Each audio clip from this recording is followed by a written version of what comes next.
Ladies and gentlemen, we live in an age where external validation has become the currency of worth. We seek applause before reflection, admiration before understanding, but the great paradox of the psyche is this: the world cannot give you what you have not first given to yourself. One cannot demand to be recognized by others until one has recognized oneself. In the silent chambers of the inner world lies a truth many fear to face. Your value does not begin in the eyes of others. It begins in the mirror of your own soul. What you see there, beyond titles, roles, and expectations, is the foundation upon which your worth must rest. In a world increasingly dominated by outward display and social comparison, the notion that self-worth must first arise from within can seem almost countercultural. Yet this principle is not merely philosophical, it is psychological, even existential. The sense of one's own value to be enduring and meaningful must emerge from an intimate knowledge of the self, not from applause, approval, or recognition from others. Anything else is unstable, subject to the unpredictable winds of opinion, status, and circumstance. At the core of our being is the quiet question, am I worthy? This question arises not from vanity, but from a deep human need to feel that our existence matters. But many make the mistake of attempting to answer this question through external mirrors. They look to society, to peers, to institutions, or to achievements in an attempt to be told that they are enough. And when the recognition does not come, or arrives conditionally, anxiety, resentment, or self-doubt often follows. We become caught in a cycle of performing for others, of seeking validation like a thirsty man drinks seawater, only to find ourselves more parched than before. This is because no amount of external affirmation can permanently resolve an internal doubt. When self-worth is based on approval from others, it remains contingent. A single failure, a moment of rejection, or a loss of status is enough to unravel what once felt like confidence. That kind of worth is not truly ours, it belongs to the gaze of others. The individual becomes a reflection of expectation, not an expression of essence. In contrast, when worth is cultivated from within, through honest self-examination, acceptance of one's complexity, and reconciliation with one's limitations, something far more resilient takes root. This is not a narcissistic self-admiration, but rather a deep, sometimes quiet recognition of one's own dignity, independent of roles, outcomes, or applause. It is the kind of worth that endures through both praise and criticism, through success and failure. The process of discovering inner worth is not always easy. It often requires solitude, introspection, and the courage to confront uncomfortable truths. One must ask, what do I value in myself when no one is watching? Who am I when stripped of my accomplishments? These questions do not yield immediate answers, but they guide us toward a more stable foundation of self. When self-worth is internalized, the individual no longer begs to be seen. They no longer demand recognition in order to feel alive. Instead, they live from a place of groundedness, offering their presence and abilities not as a plea for approval, but as an expression of inner integrity. Such a person may still appreciate praise, but they are not dependent on it. They may still face rejection, but it does not destroy them. This kind of inner worth also allows for a more honest relationship with others. No longer needing to manipulate, impress, or conform to gain value, the individual can engage authentically. Their sense of self is not inflated by attention, nor deflated by its absence. This is not detachment. It is maturity. It is the recognition that the deepest form of approval must first come from within, from the part of the psyche that knows who you are even when the world forgets your name. To build a life on external validation is to live in a house of mirrors, shifting, distorted, and never still. But to build your worth from within is to dwell in a place of clarity and truth. and from there, if recognition comes, it is welcomed, but if it does not, you remain whole. There exists a subtle yet powerful mechanism in the human psyche known as projection, an unconscious process in which we attribute to others that which we cannot yet accept, acknowledge, or integrate within ourselves. While projection often concerns negative traits we disown, our anger, envy, fear, it also applies to aspects of value we have not yet claimed. We may fail to see our own potential, talents, or strength, and instead find ourselves admiring, envying, or even resenting those who appear to possess the very qualities we have left dormant within us. This phenomenon becomes especially dangerous when it relates to self-worth. When individuals do not recognize their own value, they often attempt to access it indirectly by attaching it to others. They place their sense of worth in relationships, institutions, authority figures, or cultural ideals. They hope that by being close to someone important or successful, or by being seen in a certain role, they will absorb some sense of significance themselves. But what is truly happening is the displacement of internal potential onto external objects. They are unconsciously treating others as mirrors, hoping to see reflected back the worth they are unable to locate within. The tragedy is that unacknowledged value becomes part of what psychology calls the shadow, not necessarily dark or evil, but simply hidden. It is that which we do not consciously own, and because it remains hidden, we cannot use it constructively.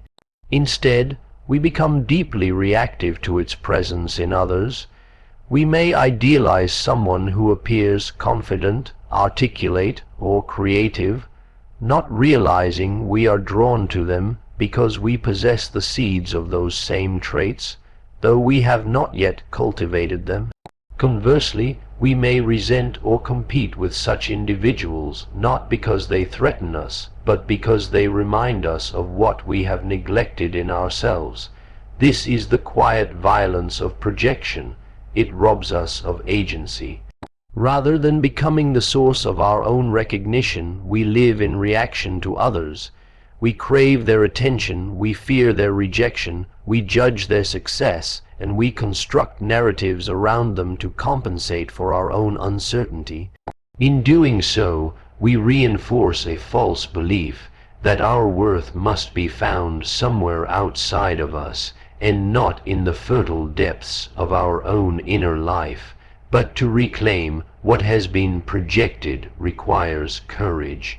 It demands that we turn inward to search the forgotten corners of the self for traits, talents, and strengths that we have abandoned out of fear, shame, or lack of encouragement. We must ask not only what we admire in others, but why. What part of us is being stirred, even if uncomfortably? What quality do we see in them that may, in fact, be a dormant aspect of ourselves waiting to be owned and expressed? The more we retrieve these projections, the more whole we become. We are no longer scattered across the personalities of others. We are no longer dependent on comparisons to feel significant.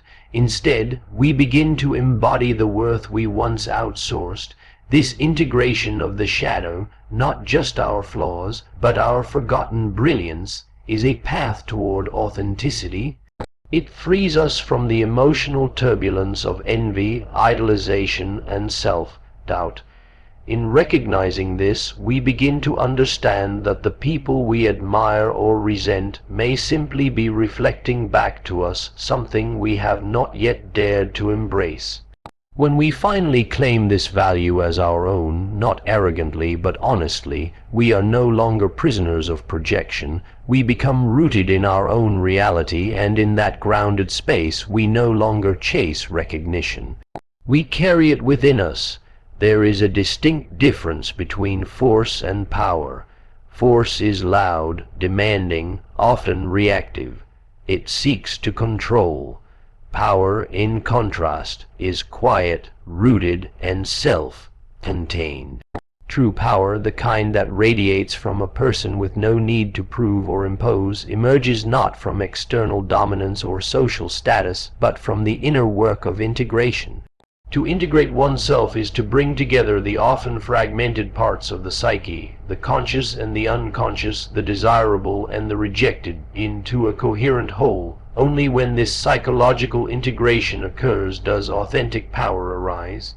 Many individuals live in a state of internal division. They compartmentalize their strengths and weaknesses, present socially acceptable versions of themselves to the world, and repress the parts they fear will not be accepted. They operate through personas, constructed identities that help them function in society but often conceal who they truly are. While the persona serves a practical role, problems emerge when people begin to believe they are the mask they wear. This belief fragments the self, creating a disconnect between inner reality and outer behavior. And from this place of division, no real power can emerge, only performance. Authentic power requires that one face the entirety of one's being, not just the curated aspect. It means recognizing one's own contradictions, limitations, and even darkness, and accepting them not as flaws to be erased, but as elements of the full human experience. This is a difficult and often painful process. It demands self-honesty, vulnerability, and a willingness to encounter parts of oneself that may have been buried or denied for years. Yet it is precisely this inner reckoning that allows a person to stand firmly in who they are, not in theory or appearance, but in essence. When a person undergoes this integration, they begin to move through the world with a kind of calm assurance. They do not need to dominate conversations, seek validation in every interaction, or demand that others see their value. Their presence alone communicates it. This kind of power does not rise from ego inflation. It comes from self-knowledge. It is not concerned with being liked, envied, or celebrated. It is concerned with being whole. And wholeness is its own authority. Furthermore, integrated individuals are not easily manipulated. They are less reactive to praise and criticism because they are no longer searching for identity through external feedback. Their inner compass is strong. They know their strengths without exaggeration and their limitations without shame. They no longer seek to prove their worth in every encounter. They express it simply by being true to themselves. And in doing so, they often inspire and challenge others, not through control but through presence. This kind of power is deeply human. It does not require perfection but depth. It does not require superiority but sincerity. And it is precisely because it is rooted in integration that it can adapt, respond, and evolve. It does not fracture under pressure because it has already faced itself. It does not need to overpower others because it is not afraid of being seen. It knows that strength lies not in avoidance of weakness, but in the honest acknowledgment of it. When one reaches this place of integration, the demand for recognition fades. It is replaced by the capacity to offer wisdom, stability, and authenticity. This is the quiet strength of someone who knows who they are, and it is from this place, not performance, not persona, but deep self-integration, that true and lasting power emerges. In the absence of genuine self-understanding, the desire for recognition becomes a precarious pursuit. When individuals demand to be seen, respected, or affirmed without having first done the necessary inner work of understanding who they are and why they seek that recognition, they place themselves in a fragile psychological position. The structure of the self becomes inflated with expectation but hollow in substance, vulnerable to both the highs of external praise and the lows of neglect or rejection. Without a foundation built on self-knowledge, such recognition, when received, risks leading to arrogance, and when denied, leads to despair. This is the dilemma of an unexamined ego, one that is eager for affirmation but unequipped to sustain it. If a person builds their sense of worth solely on the approval of others, they become emotionally dependent on conditions they cannot control, A compliment may feel like oxygen, criticism like suffocation. In this unstable state, they may begin to overestimate their importance, misinterpret attention as validation of their entire identity, and feel entitled to continual recognition. This is not confidence. It is inflation, a psychological puffing up that masks an inner emptiness. Inflation of this sort is subtle. It often disguises itself as self-assurance or ambition. But unlike grounded confidence, it lacks resilience. The inflated ego is easily punctured. A single moment of being overlooked, a challenge to one's authority, or the success of another can trigger a profound sense of inadequacy.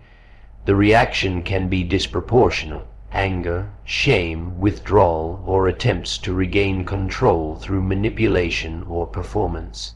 What appears to be self-esteem is actually dependency, and when the external source of recognition is disrupted, collapse becomes inevitable. On the other side of this equation is the collapse that occurs when recognition is sought and never found. If a person believes their worth is contingent on being seen by others, but consistently feels invisible or dismissed, they may internalize rejection as evidence of inadequacy. Without inner validation to counterbalance external silence, the psyche may spiral into self-doubt, resentment, or bitterness. The absence of recognition becomes not just disappointing, but identity-shattering. This collapse is not merely emotional, it is existential, rooted in the loss of one's imagined value, because it was never truly possessed internally. To avoid both inflation and collapse, one must undergo the difficult but necessary process of inner work. This involves turning inward to ask uncomfortable questions. Why do I crave recognition? What do I believe it will give me? What part of me feels incomplete without it? These questions do not offer quick answers, but they illuminate the terrain of the self. They reveal wounds, insecurities, and unmet needs that must be addressed not through the gaze of others, but through personal reflection and growth. Only when recognition is no longer a demand, but a byproduct of authentic self-expression, does it become healthy. The individual no longer asks, "Do they see me?" but instead affirms, "I see myself." From this position, praise is welcomed but not essential, and criticism can be heard without devastation. Recognition becomes something one can receive with grace or endure the absence of with strength. In the end, the real danger is not in wanting to be recognized. It is in expecting others to fulfill a need we have not fulfilled for ourselves. Recognition, when earned through the quiet labor of self, knowledge, and inner integration, becomes stable and meaningful. Without that labor, it is fleeting, deceptive, and ultimately destructive. Authentic self-worth cannot be outsourced. It must be built from the inside out. Only then can we meet recognition, or the lack of it, with equanimity rather than desperation. Human beings are relational by nature. We come to know ourselves not in isolation, but through interaction with family, partners, friends, society. Yet despite this outward orientation, the quality of our external relationships is ultimately shaped by the relationship we hold with ourselves. Many difficulties in human connection, misunderstandings, conflict, neediness, manipulation, can be traced not to flaws in the other, but to a lack of inner clarity or unresolved struggles within the self. Before we can relate to others in a meaningful, stable, and honest way, we must first undertake the inner journey that reveals who we are beneath roles, projections, and fears. When individuals do not know or accept themselves fully, they often carry unmet emotional needs into relationships and unconsciously expect others to fulfill them. They may crave affection, validation, or security from others because they have not yet cultivated these qualities internally. The relationship then becomes a stage on which unresolved inner needs are acted out. But this is a fragile arrangement. one that quickly leads to dependence, disappointment, or control. One person becomes the emotional caretaker, while the other remains emotionally unformed, leaning heavily on the connection to feel whole. This dynamic creates pressure and distortion. When we ask others to provide a sense of worth that we have not yet found within, we hand over our center of gravity. If they affirm us, we feel worthy. If they withdraw, we collapse. We become reactive, constantly gauging our value based on how others respond to us. In doing so, we lose autonomy and inadvertently burden the relationship with a task it cannot sustainably fulfill. No person, no matter how loving, can permanently resolve what we have not addressed in ourselves. The inner journey, consisting of reflection, self-confrontation, healing, and integration, is not separate from our relational life. It is foundational to it.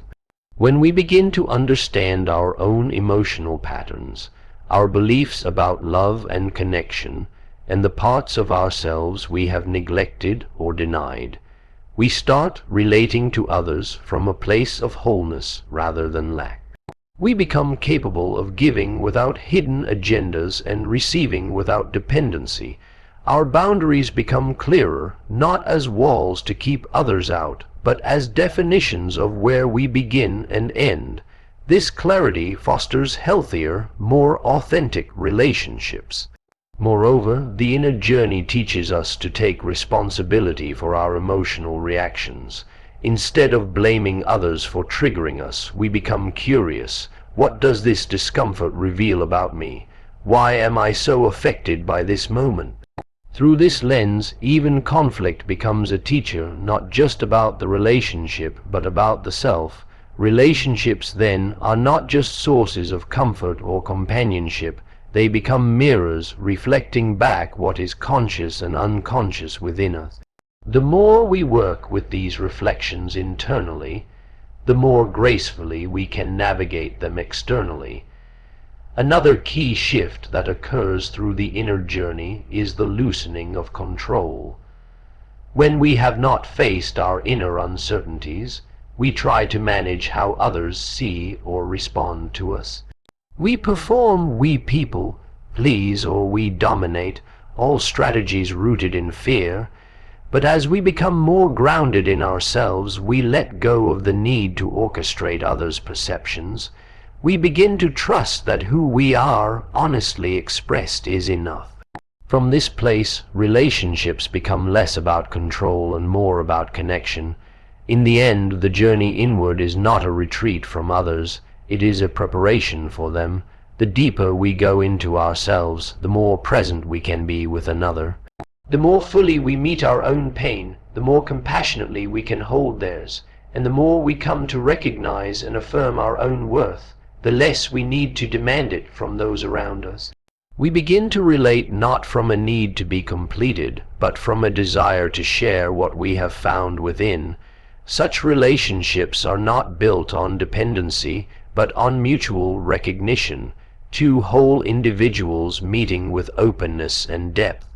Every individual, consciously or unconsciously, develops a persona, a psychological mask constructed to meet the expectations of society, family, culture, and environment.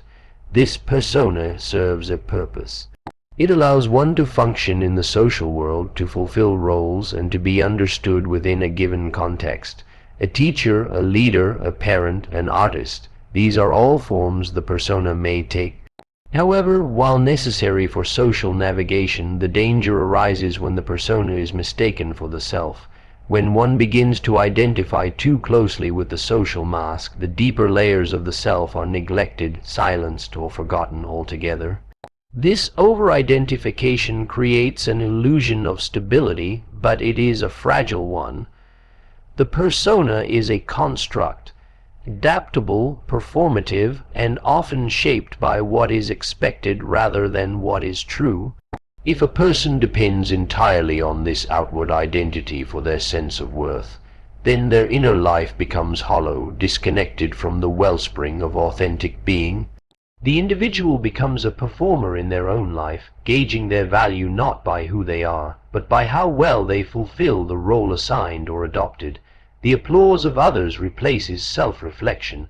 Image overtakes substance. In this state, any threat to the persona is experienced as a threat to the whole self. Criticism of the role becomes internalized as a criticism of one's essence. A job loss, a failed relationship, a shift in social status, these become existential crises, not because they are inherently catastrophic, but because the person has no sense of identity outside the role. They are not simply disappointed, they are disoriented. The foundation they built their self-worth upon was not the self, but the surface. When the surface cracks, there is nothing beneath to hold them. Furthermore, the persona by design often excludes the more complex, vulnerable, or contradictory aspects of the self. It presents a curated version, competent, agreeable, strong, admirable, while repressing what does not fit the image. Over time, this suppression fragments the psyche. The parts of the self that are denied do not vanish. They become unconscious, forming the shadow, and the more rigidly one clings to the persona, the more pressure builds in the shadow. Eventually, this creates inner conflict, anxiety, or emotional collapse. The individual may feel that they are living someone else's life or playing a role that no longer fits, but they do not know how to return to something more real. To live authentically, one must loosen the grip on the persona, not discard it entirely, but recognize it for what it is, a tool, not a truth. This requires an honest examination of what parts of the self have been left out of the picture.